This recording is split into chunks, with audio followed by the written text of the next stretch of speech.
Hello students, how are you all? I hope all of you have enjoyed your Christmas vacations. So after Christmas vacations, let us start with the new poem. The name of the poem is Duck and the Kangaroo.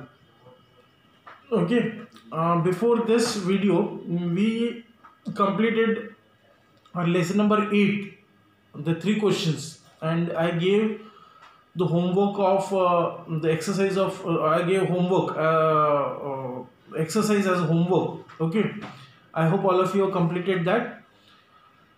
So today let us see the duck and the kangaroo. Okay, now this duck and the kangaroo is actually a poem, and is this poem is written by Edward Lear. Now Edward Lear has written this poem in a bit communicative way. Communicative way in the sense, this in this poem, the duck and the kangaroo are talking with each other. Okay, both of them are a very good friend, and they are talking with each other. And what they are talking, that we have to see in this poem. Okay, so let me tell you the background of the or central idea of the poem in short, and then I will continue with the poem. Now, what is the central idea? As it is given, the duck and the kangaroo, both of them are very good. Means the kangaroo and the duck is a very good friend. And once what happened, the duck wished to hop like a kangaroo, and that's why she said, "Ki see, my dear friend kangaroo, you hop and you wander throughout the world. You wander from the fields, from the water, from the ponds, from anywhere you hop, and you enjoy the things. But I am poor duck, and I am frustrated.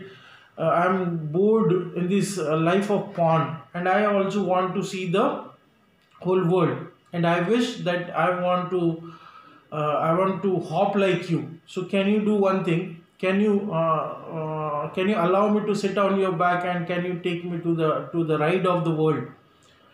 And now that kangaroo think whether to do it or not, then he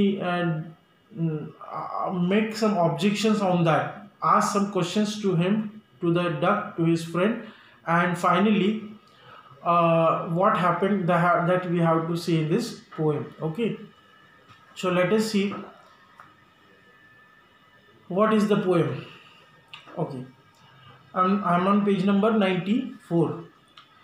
Said the duck to the kangaroo, "Good gracious, how you hop over the fields and water too, as if you never would stop. My life is bored in this nasty pond, and I long to go out in the world beyond. I wish I could hop like you," said the duck to the kangaroo. Now, what is in the first stanza? The first stanza is given about the dialogues between the kangaroo. Sorry, in the first stanza, the duck is talking to the kangaroo. What the duck is saying? The duck is saying, "Oh, good gracious." She's addressing her as a good gracious. She says, "Oh, good gracious, how you hop." She's asking how you hop, means how you jump from one place to another place. You might know the kangaroos take big leaps, big jumps from one place to another place. So she's asking how you hop over the field and water. So you hop from the water, from the fields, and it seems when you hop, when you wander from different places, so it seems that you never stops. You go on hopping, you go on wandering from here, there, everywhere. And she said, my life is bored in this nasty pond. Nasty is unpleasant. Okay, dirty, we can say. So she says, "I am very bored here in this nasty pond, and I also want to go around. I also want to make a trip of the world."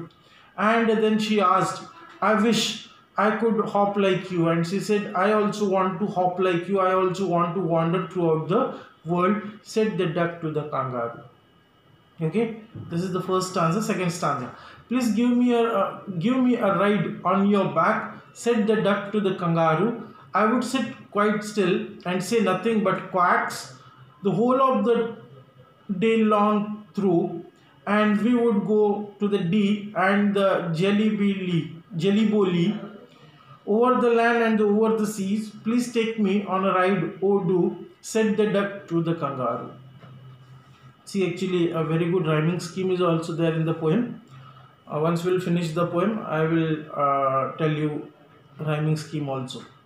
Now the second stanza. So what duck again saying? Duck again saying, please give me a ride on your back. So she is requesting to the kangaroo now, to her friend, ki please make a trip of the world on your back.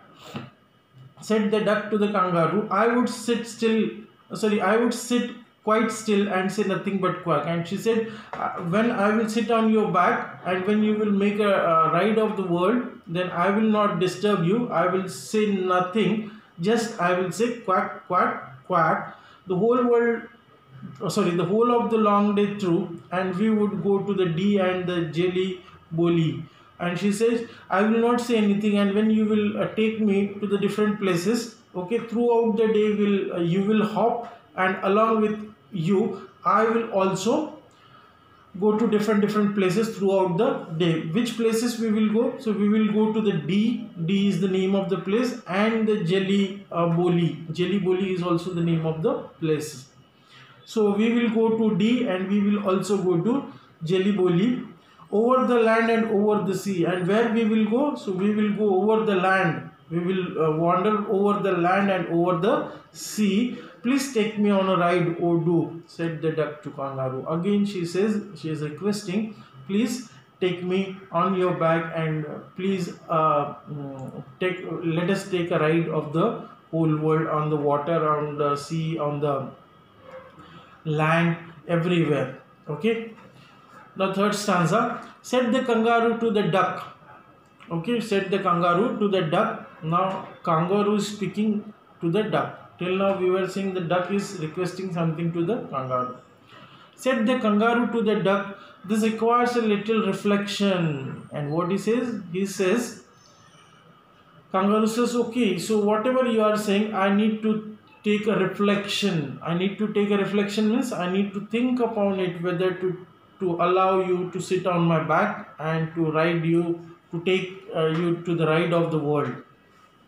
Perhaps on the whole, it might bring me luck, and there seems but one objection, which is, if you will let me speak so bold, your feet are unpleasant, wet and cold, and would probably give me the rheumatiz, said the kangaroo. What kangaroo said on this? Kangaroo said, okay, whatever you are saying, so I need to think on that, whether I should allow to sit on my back and to take you to the ride of the world. Perhaps on the whole it might bring me a luck. And he says, okay, there are possibilities. If I will do something good to you, then it may bring some luck to me. But still, there seems but one objection. I feel there is one objection. I feel there is one problem. And what is that problem? Which is, if you will let me speak so bold, your feet are unpleasant, wet and cold. And he says, if you allow me to speak, I want to tell you what is the objection. And kangaroo is telling the objection. What kangaroo says? Your feet are unpleasant, wet and cold. And how your feet are? So your feet are unpleasant. Now why are unpleasant? Because duck is in water, and the muddy water, because of the muddy water, maybe her feet are also unpleasant or dirty. So your feet are unpleasant, not only dirty, but your feet are wet and cold. So your feet are wet also and cold also, and would probably give me rheumatiz. And he says, because you will sit on me along with your wet feet, okay, then because of your wet feet, maybe I will suffer with the rheumatiz. Now what is rheumatiz? Rheumatiz is a kind of disease, like kind of cold, we can say, like, sometimes because of cold we get fever or somewhat like that. So rheumatiz is the same. So he said, because of your cold and wet feet, I may suffer with rheumatiz, said the kangaroo. Means he was not entirely agree to give the ride of the world to the duck. Now what duck says, let us see. Said the duck, as I sat on the rocks, I have thought over that completely, and I bought 4 pairs of worsted socks, which fit my web fit neatly. And what she says, the duck says, yes, whatever you are saying, that is correct. There may be possibility that you may suffer with rheumatiz. I thought about it when I was sitting on the rock, and that's why what I did, I brought 4 pairs of socks, vortex socks, which fit my leg. So what I will do, I will wear that socks and then I will sit on your back. And to keep out the cold, I have bought a clock, and every day a cigar I'll smoke. And it's not only that, she said, I know that there are possibility if I will sit on your back, so you may suffer with rheumatiz, and that's why what I did, I brought a long cloth. Cloth means a long cloth we generally use to cover our body. So she said, I brought a long cloth, okay, and I will wear the socks. I will cover my body and your body also with the cloth. Not only that, but every day when we will on the ride, every day we will have a smoking to warm our body. Allow all to follow my own dear true love of a kangaroo. Now she said, I want to make you warm. What I brought, so I brought clock also. I brought a cigar also, and we will take cigar, and in this way we will be warm, and you will not suffer with rheumatiz. Now kangaroo also felt very happy when he says, now we will smoke. And what kangaroo says? Said the kangaroo, I am ready, all in the moonlight pale, but to balance me well, dear duck, sit steady. And kangaroo said, okay, I am ready. I am ready to allow to sit on my back, but to balance me well, dear duck, sit steady. But when I will hop at that time, you should not fall down, and that's why you have to manage or maintain the proper balance, and you have to sit steady. And quite at the end of my tail, and where you have to sit not on my back, but you have to sit on the tail, at the end of my tail, okay, so that you will not fall down. So away they went with a hop and bound, and they hopped the whole world 3 times around. And what happened then, they agreed, both of them agreed, and they started their world tour, and they made a 3. So this duck sat on the tail of kangaroo, and they started doing a hop and bound, and they made 3 rounds of the world. And who so happy, oh who, as the duck and the kangaroo. And Edward Lear, the poet, is asking, now you think who is more happy, the duck or the kangaroo? Okay, so that answer you have to think about. And let us stop for today's video. About a rhyming scheme, I will tell you in tomorrow's video, because this video is already too long. Okay, so thank you very much. Have a nice day.